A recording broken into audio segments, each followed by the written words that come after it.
Happy New Year! Welcome to our first Radio Rendezvous for 2025, featuring our very special guest hosts, Radio 1 Reach Media's Senior VP Programming Colby Tyner and Kyle Santillian and Lore'l, hosts of Reach Media's nationally syndicated show, The Morning Hustle. This is where you can network, collaborate in real time with friends and peers, and it's all thanks to our sponsors at Point to Point, Key Networks, Sun and Fun Media, RCS, The Imaging House, and Ramp, our media partners. The Morning Hustle, Lore'l, Kyle Santillian, Alta Walker's in the building. Kyle's message of the day today is get over your ego. Mine is common sense is like deodorant. The people who need it most never use it. Oh, you know what they should have did? What's that? People moving out, people moving in. Why? Because of the color of the skin. Run, run, run, Hey. shake it high. I'm a big toe. You a rapper, young whippersnapper. You can't be me. I got a bad bladder. Every 30 seconds, I got to pee. Yeah. Come on, White King. That better not be the clip. You know it's going to be the clip. I'm gonna come back here and bring it next. I heard you even have a Christmas song coming out. Give us a little piece. Hold on. We're in the business of Christmas. Hey. Wherever you, I can't remember this. $25K, that's not a cheap piece of ass. No, it's not. I'm just saying. $25K and a flight to LA. That's up at Morning Hustle Show. I'm Lore'l. That's the lowdown. You can follow me at Starn Lore'l, Lore'l. The Morning Hustle. All right, welcome Colby, Kyle, and Lore'l. We've got some hard questions for you. Well, maybe not that hard. So let me ask you all, what keeps you up at night? Colby, you take that first one. Nothing really keeps me up at night. Like, I've been in this business a long enough time. If you're relating to anything business, this business wise, nothing really keeps me up at night. I mean, I've been doing this since I was, I think in the pre-show, you said you were 15. I was 17 when I started in this business. So I've seen a lot of things and experienced a lot of things over the course of my career, but nothing really keeps me up at night anymore. That's amazing. He's chill. He is super chill. Is that true? Is he a super chill guy to work with? Yeah, Kobe's pretty chill. I will say that much. With me, if I say things that attain to the industry that might keep me up, it would be the fact that a lot of people are losing their jobs right now. When I look at the music industry, like the label executives and the radio reps that we knew and loved and worked with for so many years, they're no longer a part of the game. And if they are, it's in a different aspect, or they're at a different label, and it's only like 3 labels now. So even though that doesn't directly affect me, it kind of does, because these are people that, you know, we've known and worked with for many years. And it does bother me to see that side of the industry shrinking, because obviously radio has also taken a hit. Absolutely. They're no longer focusing on radio as much as they used to. And that is sad. Kyle, what do you think? I think mine is similar to Lore'l's, but a little bit of a different aspect, because we've seen so many people burn out in radio over the years. Like, we've seen people come in and have amazing careers, and we've seen people last 2 years or whatever the case may be. But I've always felt like I'm always doing my best to balance what we do versus having a stable household. You know what I mean? And we've seen so many people that, you know what I mean? Maybe you have to move your family 30 times over the course of your career. Yeah. Or the people that they never move and they burn out in one city. Then you have so many people that are so invested in their careers that their family life struggles, or you're trying to put so much into your family, you can't concentrate in your career. So I think for me, it's always trying to be balancing those two and make sure that to my best ability, one is not suffering. That's a good point. That's a really good point. So, you know, the industry has changed a lot since you've all started in this thing. Colby, back when he was a teenager, and you guys, you came in at different time periods and stuff. What's worked 10 years ago that really doesn't work anymore now? For me, I feel like the shock jock stuff. A lot of the stuff that, you know, people used to do 10, 15 years ago to get that shock jock attention. A lot of it you can't even do anymore legally. You know what I Right. mean? I remember we used to do certain things, and then next thing you know, radio stations are getting lawsuits over it. And then now you have to completely remove that aspect of your show away from your programming. So that's the first thing that comes to mind. I'm sure there's more, but that's the Yeah. first thing that comes to mind for me. There you go. So I say about that, that's the time when I got into podcasting, about that time, I said like 9 years. But nowadays everyone has one. 9 years ago, podcasts were few and far between. That was something that if you were a part of that, some people are like, what is that? I've never heard of that. How do you get to even hear what a podcast is? Now your phone just automatically comes with the app for the podcast, for any podcast, and people are just setting up in their own homes and broadcasting from home. And this is something that, I definitely didn't think we would see moving forward from 9, 10 years ago. But now your kid could have one, a dog could have a podcast. They do. They have many of them. This is what I mean. So that's something that definitely has changed drastically. So this low barrier to entry to do a podcast, how has that affected your numbers on your podcast? Well, so with me now, I'm not even, the only podcast that I'm a part of is for the Morning Hustle, of course, which we turn that into a podcast because you have to figure out ways to bring radio to people, and you have to meet them where they are now. So I would say that, but also I don't really focus on podcasting anymore. I actually did it the opposite way. So a lot of people started with radio and then they went into podcasts. I started with podcasts and I went into radio. So my interest in podcasts is not high. I'm more of a producer on the podcast that I was a part of, and that's Bully and the Beast.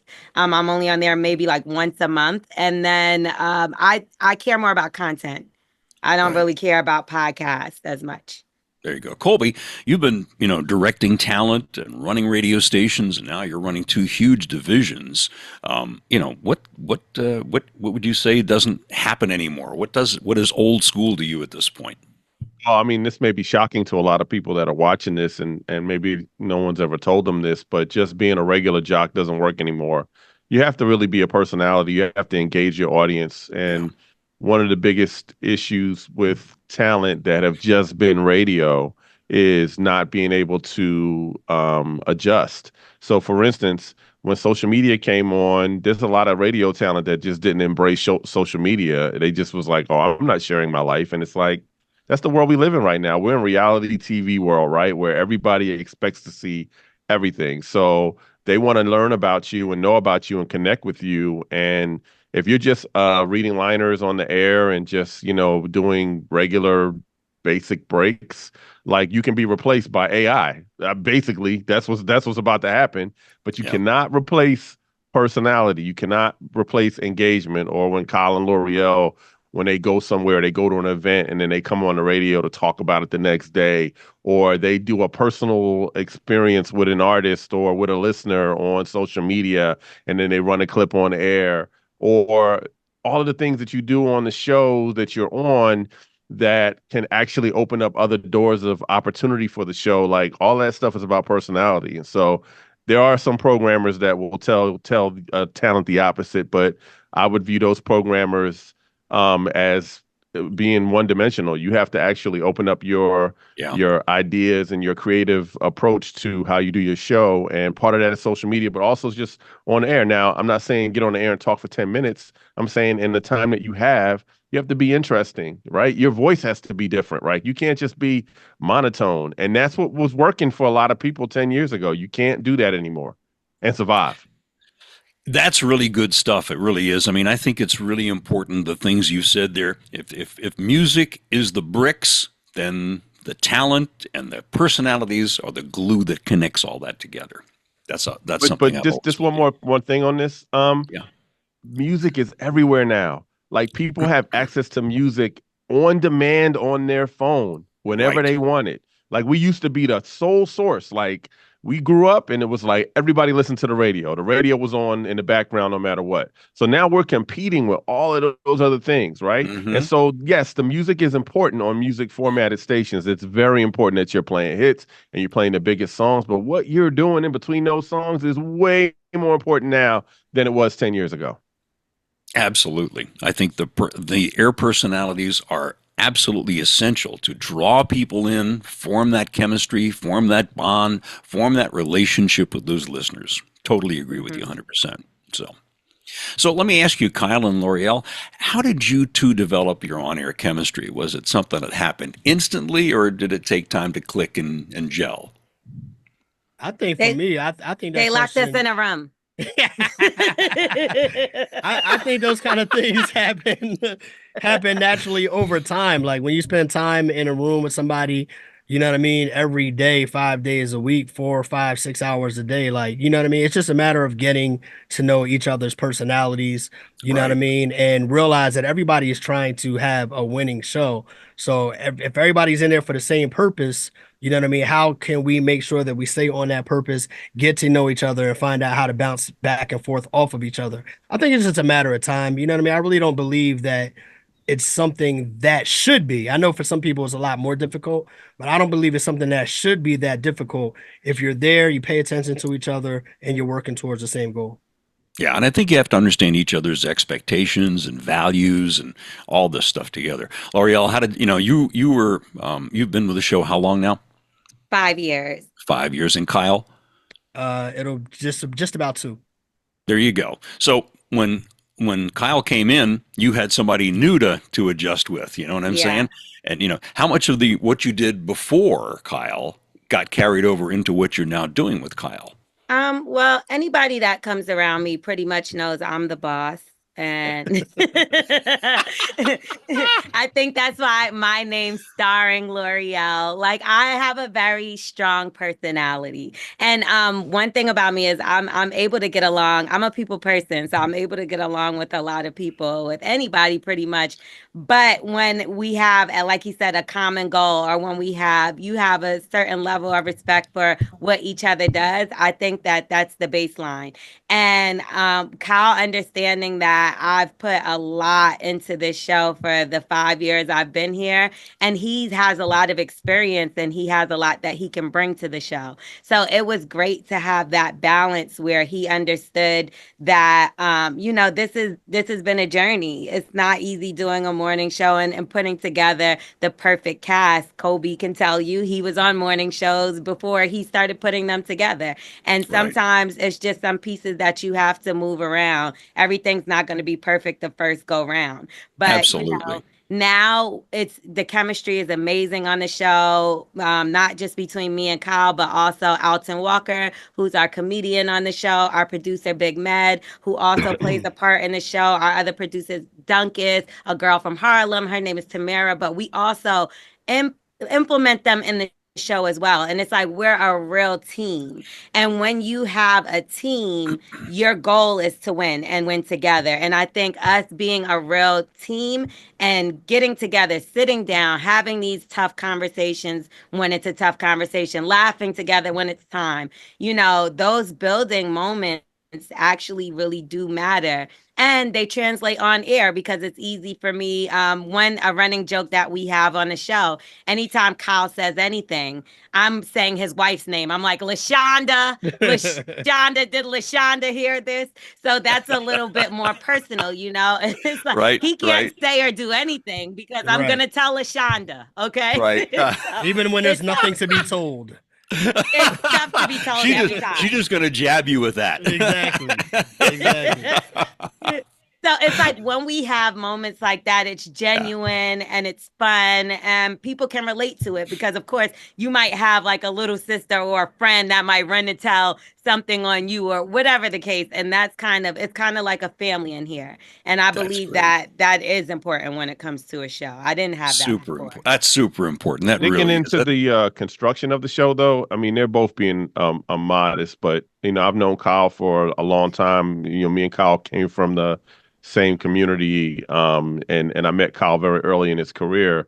But one of the things that he possessed that is very hard to find is sort of an that person on a morning show that can kind of keep the trains on time, that knows when to jump in, knows when to jump out, and it's somebody that I have been wanting to work with for a long time, and so That's great. there was a little bit of construction happening because we knew what Lore'l brought to the table and her energy, and we needed somebody across from her that would not get in the way of her energy, but will complement her energy. And then Kyle is just, he's done, big morning shows in major markets. And, he possesses that ability, and he's really, really good at that part of the job, which is a very, it's a tough skill that many don't have in radio. Like they just like, that's what everybody looks for, is a person that can kind of like manage the show in addition to being a part of the show. Almost sounds like a point guard, like, Right. and Lore'l is dunking and she's taking the alley-oops and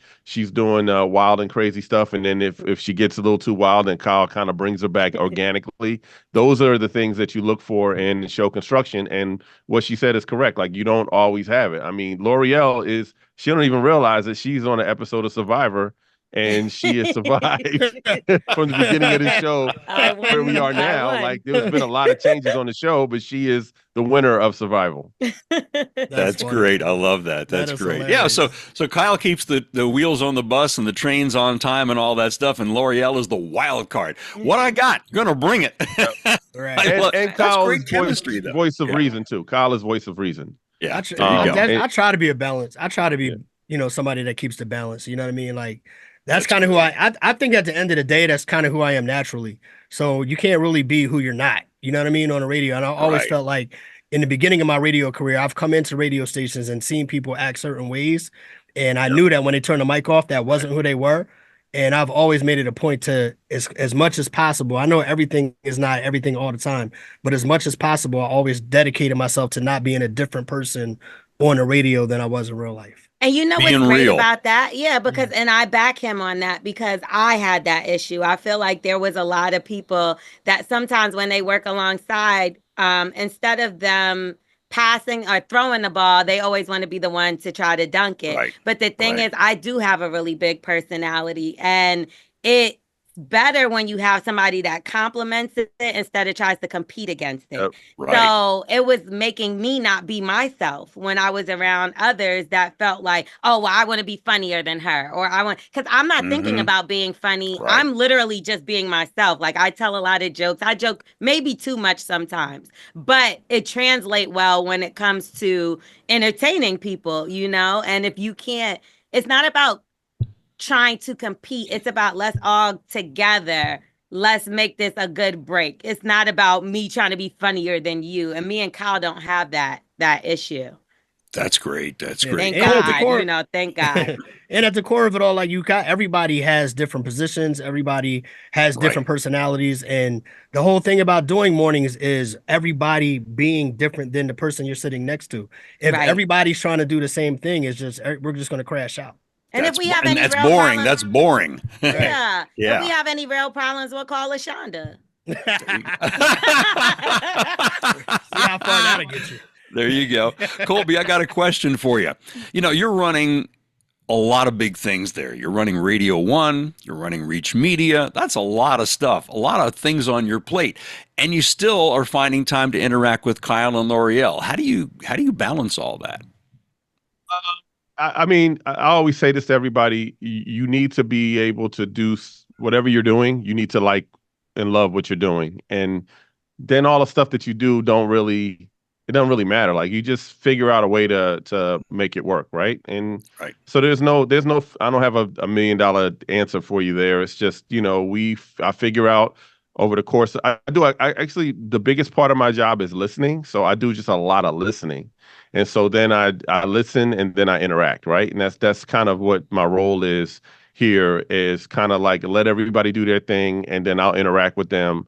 But I do a lot of listening, just paying attention. And then also just a soundboard when people need to bounce stuff off. So I just figure out a way to get it done. I mean, it is what it is. In the world we're living in now, again, for those that have been in the business for a long time, like, we're doing way more now than we've ever done in history. Like, a program director today, man, you got a lot of responsibility that a Oh, program director didn't have 20 years ago. I mean, imagine just having a website and streaming and all that other stuff that you're responsible for. Like all of those things come into play, and you just figure out a way to get it to make it work. And that's why there are the survivors of the business now are those that are able to adapt. Again, I went back to what I said earlier about the 10 years, what you could do as an on-air talent. As a program director, you have to be able to adapt. And adapting now means you're octopus. You got 8 hands. You got to manage all these different things. You gotta you figure it out, right? You gotta, deliver so many different angles. So you have to be a little bit organized and structured to be able to get it done. No question about that. I like that octopus analogy. That's good, It's man. what it is, man. Can you grow a ninth man? You might need a ninth one someday. Let me ask you a question, Kyle and Lore'l. You can't go along every day and be a sunshine. You know what I'm saying? So what's the biggest disagreement you guys have had on air, and how did you guys handle it? I'm going to say what it is. The biggest one? I don't know. What are you gonna say? Jokes. I feel like sometimes my jokes go a little too far. And like, I don't hear it and I tell Kyle and Alton this all the time. Alton could take a joke a little better, but like sometimes I'm coming in and I'm listening and I'm like, oh, I said that. Like, I don't really have a filter like in life. So when I say things, it just goes. So when I listen back, I kind of hear what everybody else hears on a daily basis. Yeah. And I'm like, oh, kind of did cut. It did cut a little deep. Like, but my wife about it. My wife says to me all the time, "That's too far. Just went too far." Right. But I mean, the other part of that, in terms of, you said, how do we handle it? You know what I mean? If something does go that far, we end up having a spirited conversation after the show here and there, and then we just come to terms and we keep it moving. You know what I mean? Yeah. So that's good. That's the good part about it. Like we can have these conversations, and not to say they don't ever get heated, but we come back to work the next day and we continue to do our job. Yeah, you can't dwell. Like, I'm the type of person that, like, and I've told Kyle this, that, like, whenever we have, like, any kind of altercation, after we talk about it, it's done. Like, I'm not dragging on for 3 weeks, like, and then 3 weeks ago when you, like, that's a cancer. You don't want to do anything like that. You're working with somebody every day. This is a family here. So it's like, you're going to fight with siblings. You're going to fight with your cousins. You're going to have a little issue, but you still love them. And that's how it is. You just come to that. You just come to each other and just let the person know, like, I didn't appreciate this. I didn't like this. Right. And that's it. You can work it out amongst yourselves. That's it. That's good. That's pretty much it. Colby, I mean, have you ever had to get involved with conflicts or created differences between co-hosts? And it doesn't necessarily apply to, to Kyle and Lore'l, but others. I mean, and how do you handle those kinds of things? It happens all the time. It's like, the one thing that makes talent great is the same thing that can cause conflict, right? It's just a part of what makes them who they are. And it's also a relationship. So if you ever been in a relationship, it's the same thing. It's just a work relationship. And so you always have issues or things that come about, and you always have moments, and then you have great moments, you have bad moments, you have atmospheric moments, meaning that there are things that are happening in people's lives that affect their jobs. Right. I mean, I'm always the king of, whenever I go into a radio station, whatever street the radio station's on, I always say, hey, whatever's going on, leave it on that street. And when you come in here, you focus on the job. And actually, at least for me, I can't speak for everybody else, radio has been a great sort of deflection away from real life problem stuff. So like, I loved when I was having issues in my life or something, when I came on the radio, it was like a break away from all of that, right? But that doesn't work for everybody. Some people it doesn't work for. And some people, that's what makes them great, is whatever that they're dealing with, they carry with them, makes them who they are. So there's naturally going to be conflicts, and there's naturally going to be moments where, the people don't get along, or there's or something. It's always something really simple that happens that creates something bigger, right? So your goal as a leader is to try to, jump in on those simple things and avoid those simple things. So part of that too, with shows, is like having a really good executive producer. So like, a lot of shows don't necessarily have great executive producers that are kind of the popo, the police. You got to have a police officer in there to manage stuff, right? And if you don't have that, then it's like the big boss who's not in the room with them all the time has to come in and solve all the problems. So really, it just really depends, man. It's but I again, what makes you tick as a talent, you don't want to compromise that. That's what it is right there, right? And so sometimes this other stuff happens. You see it in sports all the time, sporting teams all the time. The extravagant personality, the wide receiver or the quarterback or whatever, right? And or the diva, right? And like all these things are happening, but that's part of what makes them great, right? And you got to figure it out. So it's not, and I'm not saying this to say it's easy because it's not, because there are a lot of days where it's not easy because you have, a lot of financial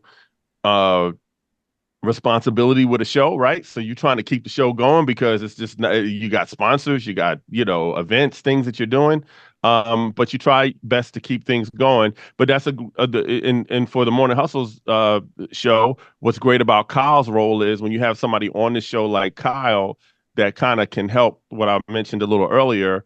That alleviates a little of that. Like Kyle is not competing with Lore'l, and I've worked with a lot of shows, and I can tell you every problem that has ever happened on the show, I've experienced. I mean, shoot, I've experienced myself in a morning show. I mean, I did mornings with Wendy Williams. We had an incredible show, and we didn't really talk outside of the show. We literally only talked on the show, right? But that was what made us great, right? And when the mics went off, we didn't say nothing, right? I mean, so it just all depends. But we also had I had a great boss and mentor in Helen Little, who is at Light FM in New York now, but she was my ops manager and she was the one that put us together.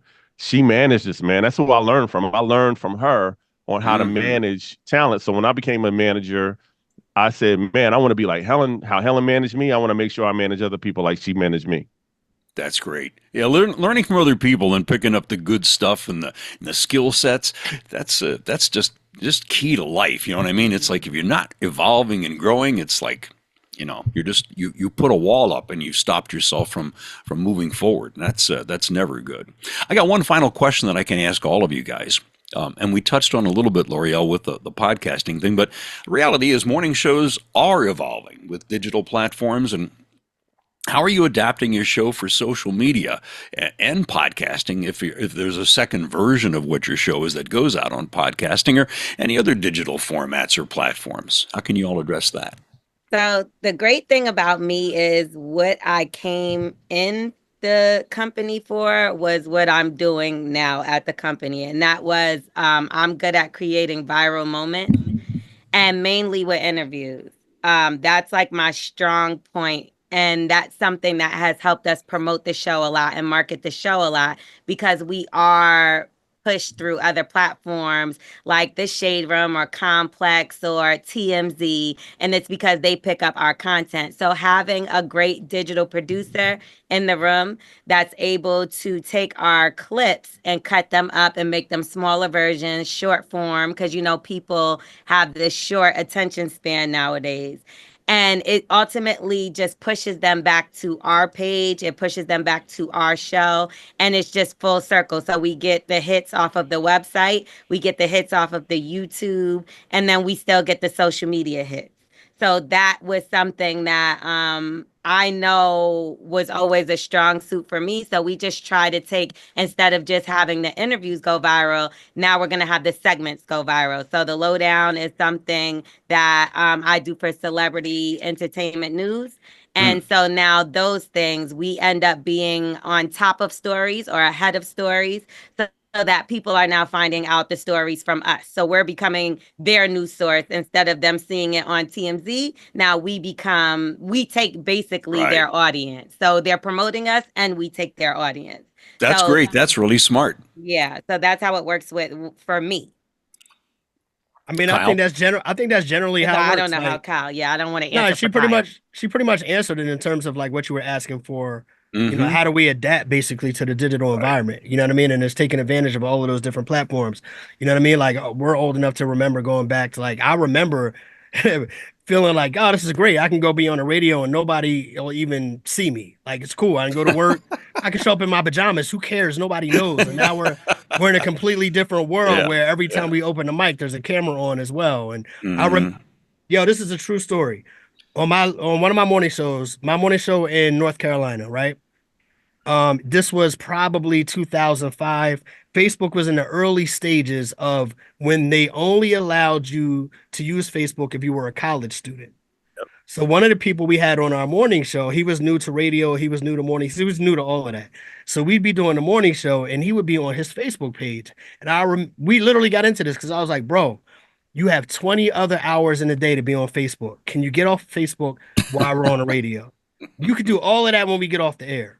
And now we're at a stage and a point where everything we do is funneled through Facebook, Instagram, TikTok, YouTube, and everything. So the industry is just adapted. And like Lore'l said, like everything that we do on air basically just gets redistributed through digital platforms and becomes an extension of the morning show. So Absolutely. And Yeah, Colby, just- you got to admit that y'all that helps you guys monetize them even better. Yeah, no, and I wanted to say this, and they both made really great points, and I'll be brief here, but they, you have to kind of, radio is just now a distribution resource.